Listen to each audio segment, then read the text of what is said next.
Developing story. Portland Trail Blazers head coach Chauncey Billups is charged in an illegal poker operation tied to the mafia. Miami Heat guard Terry Rozier is among several people charged in a separate but related illegal sports betting case where he's being accused of using NBA insider information. Billups and Rozier are among 34 people charged in connection with these schemes involving illegal sports gambling, authorities announced on Thursday. The NBA issued the following statement. We're in process of reviewing the federal indictment announced today. Terry Rozier and Chauncey Billups are being placed on immediate leave from their teams, and we will continue to cooperate with the relevant authorities. We take these allegations with the utmost seriousness, and the integrity of our game remains our top priority. Now joining NBA Today, ABC News Chief Investigative Correspondent Aaron Katersky. Aaron, thank you so much for joining us. What more can you tell us about these separate but related cases? Yeah, Sinead, these are two distinct criminal indictments, both of them involving gambling, and one of them specifically involving the mafia, 4 of the 5 organized crime families, according to federal prosecutors in Brooklyn who announced these cases today. In one case, Terry Rozier is accused of faking an injury while he was playing for the Charlotte Hornets in 2023. But before he did, he tipped off, according to federal prosecutors, gamblers who used that non-public information to make $200,000 worth of wagers on places like DraftKings or FanDuel or some other sports book. There's another example that federal prosecutors outlined in which Damon Jones, who was associated with the Cleveland Cavaliers and the LA Lakers, he used his relationship with LeBron James to tip off some gamblers, according to the indictment, that James was not going to be playing in an upcoming game that the Lakers went on to lose. And again, sports bettors were able to use that non-public information to make tens of thousands of dollars worth of illegal bets. The other case involves rigged poker games here in Manhattan, in Miami, in Las Vegas, in the Hamptons, where Chauncey Billups and Damon Jones were used as what the mafia called face cards, using their celebrity to lure unsuspecting high rollers to poker tables that were rigged with X-ray machines and special glasses that could see the cards the other players were holding. Prosecutors describing this unusual intersection of professional basketball and the mafia. As you now know, individuals such as Chauncey Billups, Damon Jones, and Terry Rozier were taken into custody today, former, current NBA players and coaches. What you don't know is that this is an illegal gambling operation and sports rigging operation that spanned the course of years. The FBI led a coordinated takedown across 11 states to arrest over 30 individuals today responsible for this case, which is very much ongoing. Today, as you've heard, our office conducted a massive nationwide takedown from 2 indictments of 34 defendants for their alleged involvement in 2 separate illegal poker and sports betting schemes where, as you heard, the odds were rigged in their favor. Between December 2022 and March 2024, these defendants perpetrated a scheme to defraud by betting on inside, non-public information about NBA athletes and teams. The non-public information included when specific players would be sitting out future games, or when they would pull themselves out early for purported injuries or illnesses. They relied on corrupt individuals, including Jones and Rozier. They also misused information obtained through long-standing friendships that they had with NBA players and coaches. And in at least one instance, they got their information by threatening a current player, Porter, because of his pre-existing gambling debts. Aaron, how did these investigations truly gain steam and bloom into what we just saw, federal indictments? Yeah, you heard the U.S. Attorney for the Eastern District of New York, Joan Osella, there, Sinead, say the name Jontay Porter.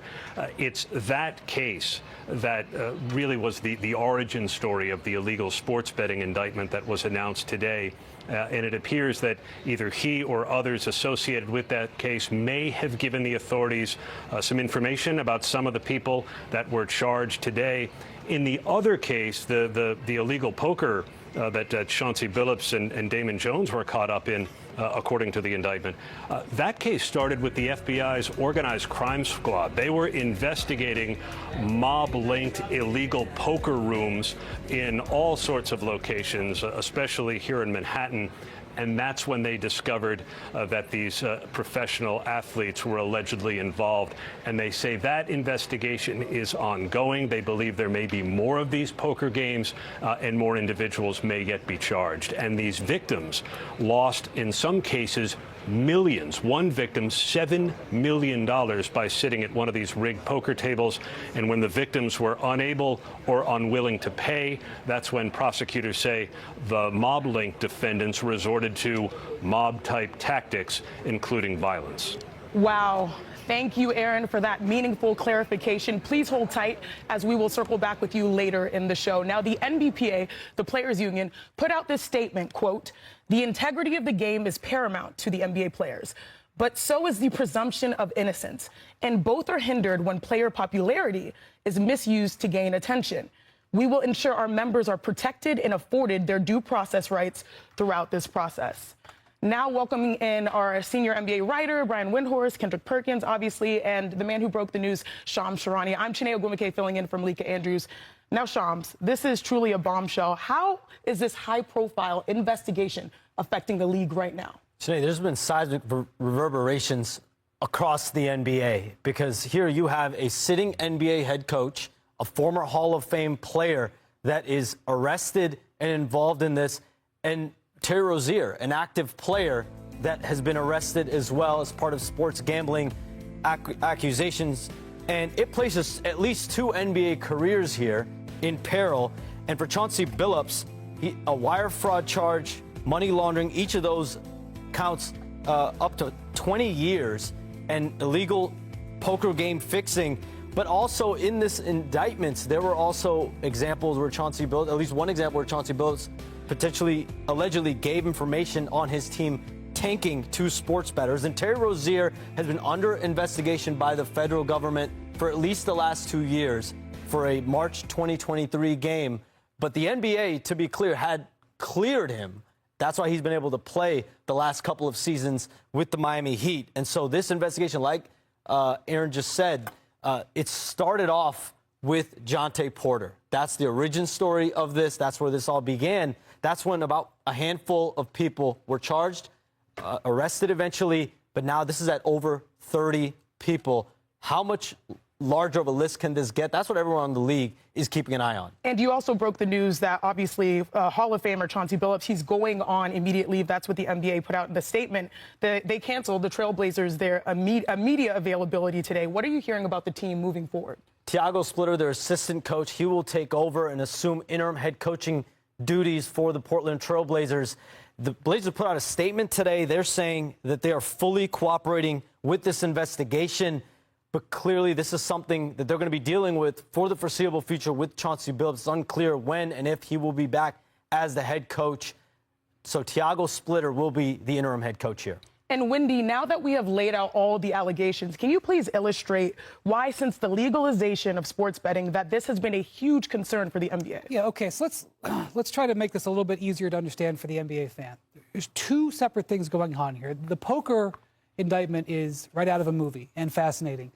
And that because it involves NBA individuals, it is concerning for the league. But that kind of gets pushed to the side. The league has to deal with the indictment that deals with the integrity of its games. That is what is important, okay? And that accuses two different things within that indictment.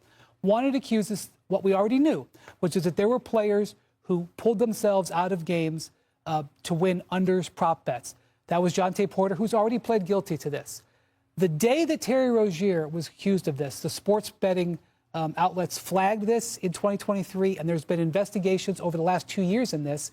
And this is what the NBA, quite frankly, is going to have to address very seriously, as Shams just mentioned, is that Terry Rozier was cleared to play over the last 2 seasons when obviously the FBI was seriously investigating him. And Malik Beasley, who is currently being investigated for similar actions is not named in this indictment, but it is also going to affect this because the league is going to have to be way more thorough in that investigation now because of what happened. The other thing is the leaking of inside information about availability for games. For decades, guys, everybody knows this. A team will know whether a player is going to play in the morning of a game or sometimes the day before, but that isn't publicly made available. And in that zone is a soft spot.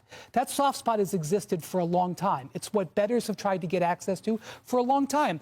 A star player is listed as a game time decision, but they know in the morning that his knee's not going to let him play. But for strategic reasons, they don't have him play. Or, as what is accused here, a team has decided it's going to tank and they're not going to play their players. And the coaches know that, but they don't announce it until later. Now, since sports betting became legalized, as you mentioned, the NBA has addressed this. They know that this is a problem, and they've way tightened what they do with injury and availability reporting. They have adjustments during the day, and they find teams when they haven't followed those rules. But there's still these gaps. And one thing I want to point out here, Chauncey Billups is listed as an unnamed conspirator. His name isn't in this, but if you read it, it's listed as a player who was drafted in 1997, played until 2014, lives in Oregon, and is coached since 2021. It is Chauncey Billups. He is accused of letting out information that a star player, in this case, what appears to be Damian Lillard, was going to be shut down for a key game. He is not accused of receiving money for that. Damon Jones, who is named in this indictment, is accused of receiving money for letting bettors know that LeBron James was not going to play in a game.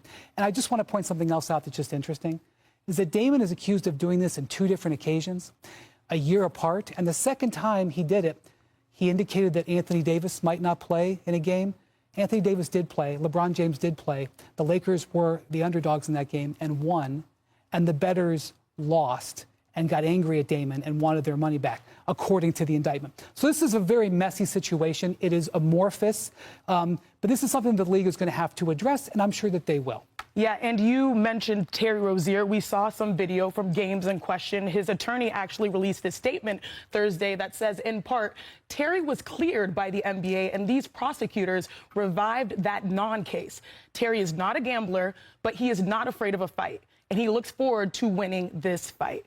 Brian, final word, because I know a lot of people are looking at a head coach in the NBA, also a player in the NBA, plus, as Shams illustrated, 30-plus individuals involved. Where should we be? What should we be thinking right now? Yeah, this is obviously concerning. This is obviously something that the NBA has known is a danger and has taken steps to address.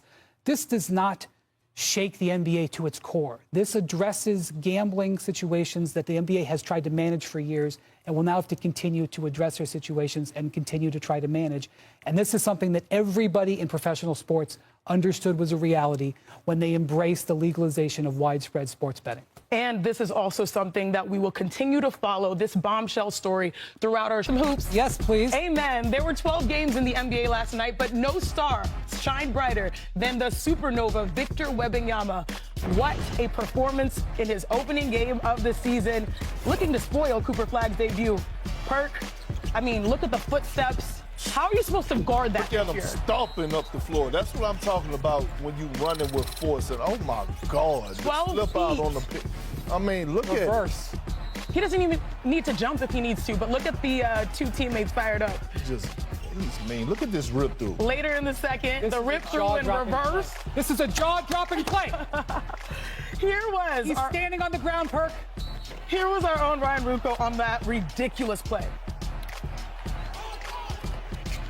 Wembanyama, the save, the reverse, and the foul. A figment of our basketball imaginations. You know, he trained with Hakeem. I feel like we can say Yama Jamma, like bring it all back. Most guys on the rip through would have did like a 2-hand cockback. He wanted to put the extra on top with that little, rock the crate. Speaking of extra on top, it applies to both ends. Playing defense against a 7-footer volleyball swatting. And this play right here, these 2 plays right here is when I picked up the damn phone and called Brian Windhorst to have a conversation for about 15 minutes about him. I knew why he was called. So wait, hold on. You don't call me anymore? I feel offended. I feel offended. You guys, his plays were so nice that we have to look at them twice. Can we just ooh and ah at these circumstances we're watching? This is a cheat code. This is the alien in action. By the way, Steph Castle and Dylan Harper were really good in this game, too. This is a great night for the Spurs. But that's like the way under story because I know. when he's knocking down off the dribble in and out, flexing on people, he put on some muscle. This was huge. What a night, what a debut for the Spurs and Victor Wembanyama. Hear straight from him. I saw what it's like to be confronted with, potentially losing a lot, whether it's your career or your health, so I'm not taking this for granted anymore. But the body, I'm having more fun now that I'm not struggling to move as much, and I know I still need to get better, and I'm still going to get better. Like Perk, Wendy, and myself, the NBA and the rest of the world was absolutely floored by that performance. You can see all the people chiming in, literally going viral, because that's what Victor Wembanyama does. Brian, you have been warning us that this day was coming. Yesterday I wanted to say the last time we had a leap year was last year, 2024. The next one is 2028. This is the leap year for Victor Wembanyama. Yeah, so I had a great opportunity to talk to Victor's coaches dating back to when he was 12 and 13 years old. And obviously he was always huge for his age. And they used to say, Victor, s'il vous plaît, please go to the basket, go into the basket. You're taller than everybody. And Victor always resisted it because Victor doesn't want to be known as a tall guy who plays basketball. He wants to be known as a basketball player who is tall. He's articulated that just this week. And so as a result, he's always wanted to play on the perimeter. Last year, guys, he averaged 9 3-pointers a game. He shot 20 shots a game, 9 of them were 3-pointers. 40% of his shots last year were in the paint. And he was great. He was going to be the All-NBA player. He was going to be the Defensive Player of the Year. But they were saying, Victor, every step closer to the basket that you take, you have more of an advantage. They've been begging it for a decade. Victor has agreed with them because in the preseason, we saw Victor not take 40% of his shots in the paint. He took 75% of his shots in the paint, Perk, and now he's decided to carry it over in the regular season. I told you he averaged 9 threes a game last year. He took 2 last night. Do you know how many times last year he took 2 3-pointers in a game? 0, Chene. 0. He took under 5 one time, okay? Last night he had 11 free throws. Do you know how many times in a regulation game last year he had 11 free throws? Once. Victor Wembanyama is playing bully ball. He's stronger, he's figured it out, and the league is in trouble. Well, I put out a tweet last night. I thought it was going to get played on our big board. There were many tweets. It didn't make it. There were too many. The Spurs better get ready to give him 5 years, $1 billion, because he's worth every penny. Here, Sinead, yes, you sir. do an outstanding job of the cheat sheet and breaking down plays. Draw up something how to stop Victor Wembanyama. Matter of fact, you can't. There's no answer. Wendy, over the last 10, 15 years, even when I was playing, that was the most dominant performance I've ever seen on the season debut, on opening night for a team. I mean, do you realize who he was going against? He was going against the Dallas Mavericks, who, by the way, I believe that's going to be one of the best defensive teams in the league because of their front line. Did you see how every single time what he did to Derek Lively and Anthony Davis, every dunk, every post move, to me, every block shot, I felt the words young fella behind it, young fella behind it. Like, we're talking about if Shaq and KD had a baby, you get Victor Wembanyama. That play with Derek Lively, when he blocked his shot on one end, volleyball spiked it, pushed it down the floor, hit him with a sham guard, went between the legs, crossed in and out, step back for the 4-point play.